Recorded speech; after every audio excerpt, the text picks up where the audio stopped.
अब मैं आई आपके साथ, बात शुरू करनी है, शिविर शुरू करना है। सीधे भी कर सकती हूँ, छोटी मोटी बात की मैंने, पर शिविर की शुरुआत काहे से की?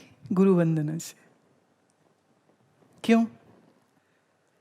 भाई मेरे पास तो जो कुछ है मेरे गुरु का दिया है ना। जो ज्ञान, जो बुद्धि, जो समझ, तो गुरु की कृपा से है ना। तो बिना गुरु का स्मरण किए हम कुछ भी कैसे बोल सकते हैं? इसलिए इस व्यास मंच पर बैठते ही सबसे पहले किसको याद करते हैं? अपने गुरुदेव को याद करते हैं। और ये भी सच है कि यहाँ हॉल में आने से पहले मैं कुछ तैयारी तो कर नहीं रही हूँ, कुछ किताबें नहीं पढ़ रही हूँ, कुछ नोट्स नहीं ले रही हूँ, कुछ नहीं, बस सीधे आके बैठ गए। क्यों? क्योंकि मुझे पता है कि जिस चीज़ की ज़रूरत होगी वो ईश्वर हमसे बुलवा लेंगे। I just have to be a fit instrument to be used by the divinity. Hence, you surrender to the divinity. Hence, you surrender to the Guru who is inside you. Hence, you do the invocation. You recite the chant. You recite the mantra in remembering, in loving, in devotion towards your Guru. And then you do your sadhana. Or, even at this moment, my speaking to you is the sadhana. I'm being your guide. I'm trying to give you the path. I'm giving you the arms of jnana, the true knowledge. It can be labeled as a beautiful religious, ritualistic act where the knowledge is being passed on from this heart to all these hearts who are there in front of me.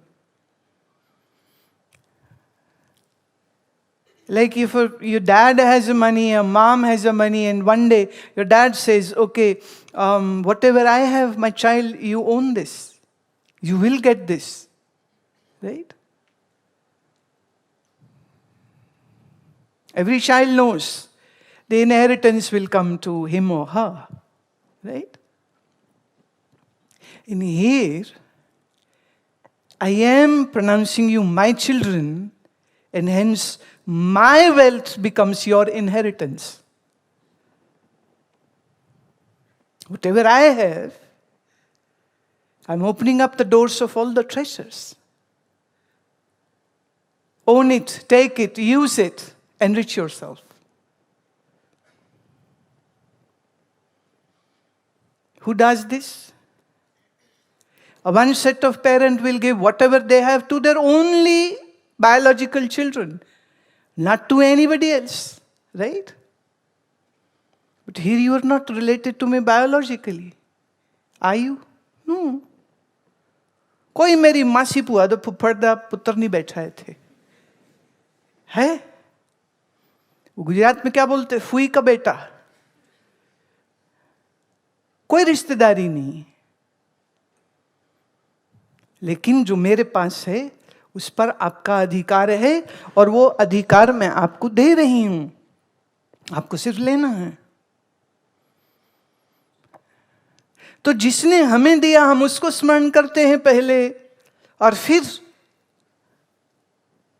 सभा शुरू हो जाती है, बोलना शुरू हो जाता है। तो ये जो मन का समर्पण है ना, ये जो मन से मन का रिश्ता है, ये बनाना बहुत जरूरी है प्यारे।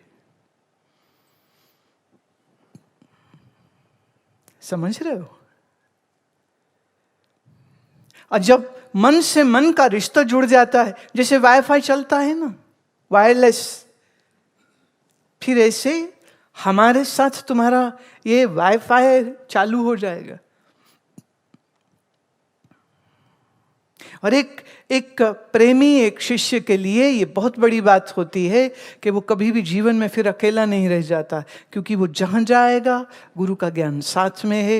वो जहाँ भले रहे वो मन से अपने गुरु से जुड़ा हुआ होता है। तो जब भी गुरु को पुकारेगा, ईश्वर अपने इस बड़े सुंदर चमत्कार के माध्यम से उस तक उस ज्ञान की धारा को पहुंचा देगा जिसकी उसको उस समय जरूरत होगी। तो अभी तक साधना करी है अपनी मर्जी से, अभी आप करोगे दो तरीके से, एक ठीक सीख के और दो श्रद्धापूर्ण होकर। I will take your feedbacks later on. what you felt, then you can share it with me. And some people had problem and issues in sitting erect because their limbs are not in their command, because they don't do asana. Hence they, इधर दुख रहा है, इधर दुख रहा है, इधर दुख रहा है. अब 70-80 साल के ऐसे बोले ना तो मैं समझ भी सकती हूँ, तुम तो इतने यंग हो बच्चे. एक मेरे सामने ही बैठे, कहाँ से आए हो? पोहा ज्यादा खाते हो क्या? जलेबी रोज खाते हो इंदौरी हैं? बैठे बैठे ही ना मेरे को देख के कह रहा मेरी टांग दुख रही. मैं क्या बदल ले फिर? किसी और से भी बदला सकते हो वैसे, अपनी वाली ठीक नहीं चल रही तो. होता है. कभी ऐसे बैठे नहीं शायद तुम लोग ज्यादा कुर्सी में, सोफे में, है ना, बुजुर्गों की तरह, सीनियर सिटीजन की तरह बैठते हो. जमीन पे नहीं बैठते हो, क्रॉस लेग नहीं बैठते हो, रीढ़ की हड्डी सीधी करके नहीं बैठते हो. और जिनकी रीढ़ की हड्डी कमजोर वो बूढ़े होते हैं. तो आप 17 साल के जवान के 17 साल के बूढ़े इंदौरी. पर जब आप आसन करेंगे ना कल सुबह, ये आपकी स्पाइन को ही मजबूत करता है. The stronger spine you have, the younger your body is. The energized spine you have, the energized your body is. And with the energized body anything is impossible और possible. It is possible. Whether doing sadhana or doing your studies or doing your work or do your homework or whatever work, doesn't matter. Life is good. When? जब आपके पास लाख रुपए वाला phone हो तब एक झापड़ मार के कोई ले जाएगा. होता है ना, होता है. पर आपकी जिंदगी तब गुड होती है जब आपके अंदर एक ऊर्जा होती, ताकत होती. तब लाइफ सही में गुड. ये कोई थप्पड़ मार के ले भी नहीं सकता. तुम ले सकता है क्या? नो वे.